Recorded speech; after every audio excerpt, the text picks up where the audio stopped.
The Bachelor is an American dating and relationship TV series that aired on ABC in 2002. The first host for the show was Chris Harrison until 2021, but he resigned and was replaced by Jesse Palmer. Several spin-offs of the show were created after its success on ABC.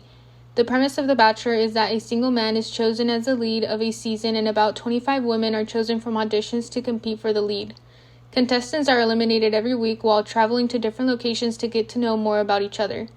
The Bachelorette is a series produced by Next Entertainment and Warner Horizon Televisions that was originally created for ABC by Mike Fleiss as a spin-off of the show The Bachelor. The premise for the series is that a single bachelorette is chosen for the season and potential romantic interests compete for her favor throughout the episodes. As the season progresses, the bachelorette eliminates candidates until the final episode where she chooses one of the final candidates. Since the show aired in 2003, diversity has been a consistent issue in every season, and the show has even faced class action lawsuits for discrimination. Reality TV shows like The Bachelor and The Bachelorette are significant in pop culture because they are promoted as shows that depict reality since the contestants are introduced as regular people with lives we may relate to. But at the same time, a portion of that involves acting because reality TV needs to be dramatized versions of real life so that viewers feel engaged. According to the article, The Perception of Intimacy, Are Dating Reality TV Shows Affecting Relationships by Jojo Boateng, dating reality TV shows are creating content that mirrors real life, so reality TV is blurring the lines between reality and television. A significant consequence is that it affects the development of social scripts and reinforces a binary mindset between what is real and what is fake. Shows like The Bachelor and The Bachelorette are manufactured commodities that construct idealized versions of relationships and promote heteronormality in America. They present hegemonic standards of femininity and masculinity. However, a particular problem with both The Bachelor and The Bachelorette is the symbolic annihilation of the African American dating experience. It wasn't until season 21 of The Bachelor that these dating shows started representing more races. Previous seasons did not have racial diversity. In fact, season 21 was considered the most racially diverse season during the year it aired. However, there was still a symbolic annihilation of black dating experiences because many of the conversations about how dating an African American is different were not aired on TV. In NPR's podcast, Best of Rachel Lindsay, on being the first black bachelorette, Lindsay discussed how contestants weren't discouraged from having certain conversations about race and dating. She talked to Nick about his experience dating outside of his race, whether he'd bring home a black woman, what that would entail, how his family would receive her, and whether he was aware of some of the struggles that black people go through. However, a criticism of the show is that while it allowed them to have these conversations, they were not included in the clips shown to the public. Therefore, the concerns of a black woman dating outside of her race were not represented, although they scouted her with the intention to diversify the show.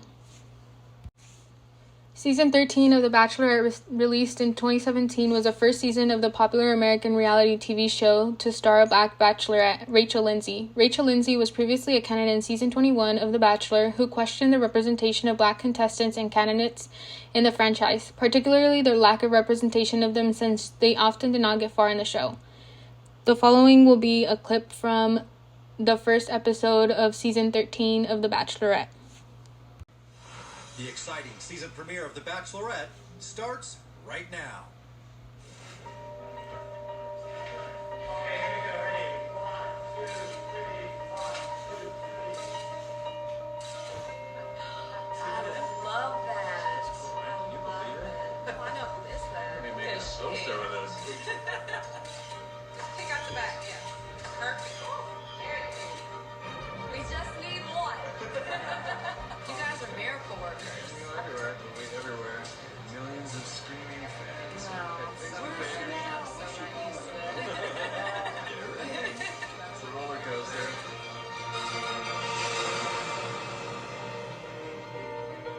Hi, I'm Chris Harrison.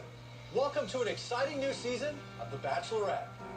Over the years, we've seen a lot of bachelors and bachelorettes come and go. But never have we seen anything like the outpouring of love and support for our new bachelorette, Rachel Lindsay. Rachel came into last season a very skeptical woman. She questioned everything about this process. And lo and behold, she fell deeply in love. And Bachelor Nation fell in love with her. And while Rachel did ultimately leave brokenhearted, she also left believing that she could find love again right here. That's why she's back. And and we couldn't be more excited. So let's take a closer look at the Bachelorette that the whole country is talking about.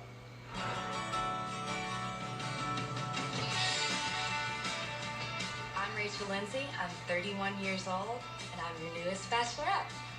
I seriously keep waiting for someone to say, just kidding. I'm just going to be myself. I do think that's going to be a little different. I'm sweet, I'm also sour, I'm sassy, yet classy. And that's how it's done.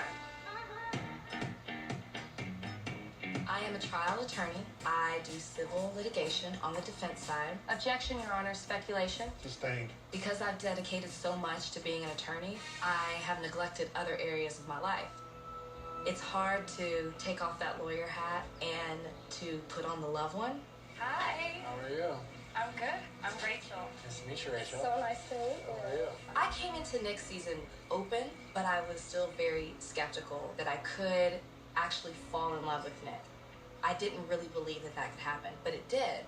And then I didn't know how to express that to him. Like, I know what I feel, but like it's hard for me to like say it. What would your heart say? That I'm falling in love with you. Oh my God.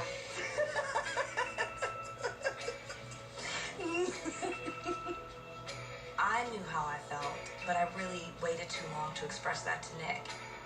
Vanessa. Like, I really felt we had a really, really good thing. I felt like I put all of me out there and maybe it was too late. I know, like, how great it could have been, but maybe I didn't show all of that.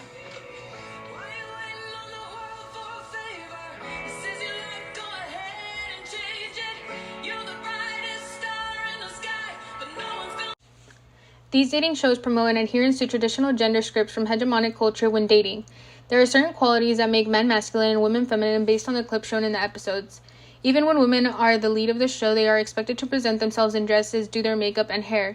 There are several clips of Rachel Lindsay doing her makeup and dressing up to meet men. When her career and hobbies are introduced, there is little screen time of her engaging in those. For example, there is a clip of her playing basketball in the opening scene, but this is not mentioned any further after.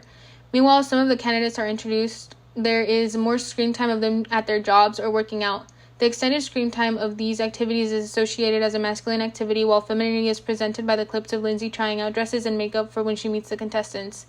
While Lindsay doesn't fit all of the hegemonic beauty standards, which align more with the features of previous white contestants casted as leads, she still promotes the hegemonic beauty standard for the ideal body women should have. This is an issue across seasons of both The Bachelor and Bachelorette because there is a lack of representation for plus-size contestants overall. This makes it seem that people are unworthy of love unless they fit hegemonic beauty standards for femininity or masculinity. According to Boateng, dating reality TV shows present themselves as helping guides to acquire the things we desire the most, such as intimacy. Therefore, we view shows like The Bachelor and Bachelorette and internalize what we see, believing that we have to be like leads or contestants on the show in order to receive love. When Lindsay is introduced as a lead for the season, they show her life as an attorney. However, she then mentions how dedicating so much time to being an attorney has led her to neglect other areas and that it's hard to take off the lawyer hat and put on the loved one.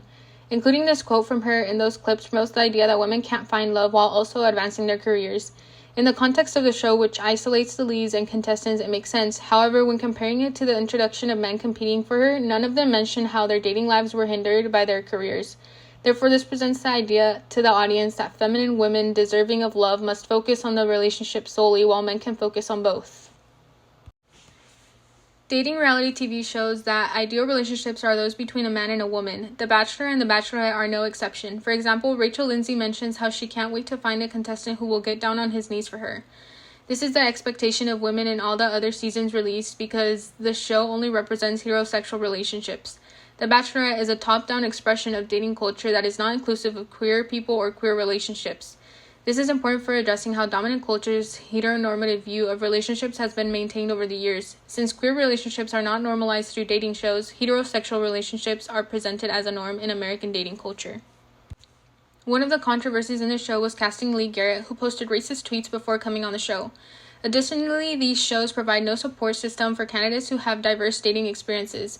For example, Lindsay was asked questions about what type of makeup and hair she would like and what type of men she was interested in, but once the show started, there was no one that looked like her, understood her experience, or could support her when she was feeling the pressure of being the first Black bachelorette. Additionally, in NPR's podcast, she mentions how there was Black men on the show that clearly did not like dating Black women. When she brought up her concern to the producers, they had already been aware of the fact and still pressured her into taking one of these men out on a date because they thought the potential love storyline would be interesting to explore. This is problematic because they ignore Black women's dating experience in the Black community. For Lindsay, going through this date was triggering because it reminded her of negative experiences she dealt with before, but this part of the dating experience as an African American woman was not represented by the show. The reaction of the fandom to Lindsay choosing Brian as the person she'd marry at the end of the show was problematic as well. People were upset with her decision, and they were also upset with her response to the runner-up, a white male who told her that she would live a mediocre life if she didn't choose him, to which she replied that she was living her best life. From that moment on, she was deemed as angry, bitter, mean, and everything negative they could think of. But there was nothing said to him for wishing a mediocre life upon her. The fandom supporting these dating shows perpetuates negative stereotypes associated with women of color while defending or ignoring the bad actions of white men. The show is very aware of what their audience is comfortable with and what they're willing to accept, as well as what they won't accept.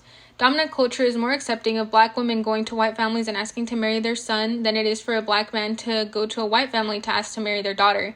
Hence, the show has introduced 2 Black women as bachelorettes before introducing a Black male in The Bachelor. However, The Bachelor is making efforts to become more representative of the dating experience for people of color by hiring a diversity consultant, which may help the show become better at reflecting the differences in the dating experiences for people of color. Reality TV is an escape from current reality, and it is a form of entertainment, but the people who say they want to escape what is going on in the world and not talk about race, politics, or religion are privileged to say that. Those who love these shows and do not see themselves represented in the stories being told do not have that privilege. As discussed in The Oppositional Gaze, Black Female Specters by Bell Hooks, Black women find empowerment in viewing dominant forms of culture and rejecting and resisting the way they portray Black womanhood. Rachel Lindsay is an example of how Black women are using the oppositional gaze to fight the lack of representation of African American dating experiences. She is vocal about how the show has failed to represent Black women, both as a contestant in The Bachelor and as the lead for The Bachelorette. People who aren't represented speak out, even when there is backlash from people that follow the dominant culture. People can still enjoy shows like The Bachelor and Bachelorette while seeking to make them more inclusive of other people's experiences and their stories.